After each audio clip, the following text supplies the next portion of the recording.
हरे कृष्णा। तो progressive devotees के जीवन में एक समस्या होती है जो बहुत लंबे समय तक चलती रहती है, मिथ्या अहंकार की जो समस्या है। सामान्यतः हम देखते हैं कि सारी की सारी समस्याएं इससे ही ओरिजिनेट होती हैं। और ये मिथ्या अहंकार हमें लगता है कि हमारा सबसे अच्छा मित्र है, परंतु हमारा सबसे बड़ा शत्रु है।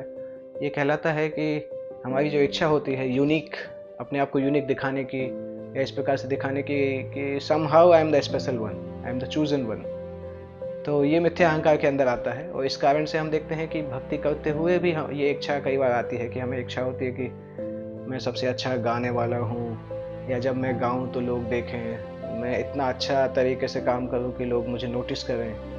तो कई बार भक्ति के नाम पे ये चलता रहता है और इसको फाइट करना भी मुश्किल होता है, क्योंकि इसको पहचानना मुश्किल होता है। तो मिथ्या अहंकार को डिजॉल्व करने के लिए सबसे पहले हमें शरीर की चेतना से बाहर आने का प्रयास करना चाहिए। बार बार याद दिलाना चाहिए कि I am not this material body. और दूसरा, भगवान के नामों को पुकार करना चाहिए, क्योंकि मिथ्या अहंकार से दूर करना भगवान के नाम उनके भक्तों के बिना संभव नहीं है। और साथ साथ हमारा कोई ना कोई एक well wishing friend in the sense senior Vaishnav होना चाहिए, जो कि ये जिम्मेदारी ले सके कि जब भी हमारी मिस्टेक्स को देखे हमें करेक्ट कर सके।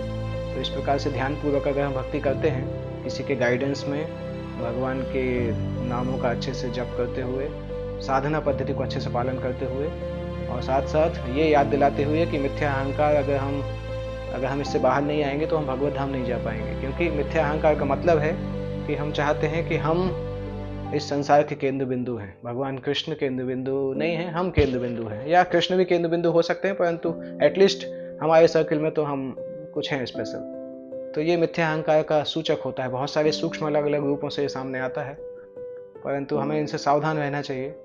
और कभी अगर हमें ऐसा लगता है तो हमें सीनियर्स का आश्रय लेना चाहिए, तब हम इससे बच के शुद्ध भक्ति तक पहुंच सकते हैं। हरे कृष्ण।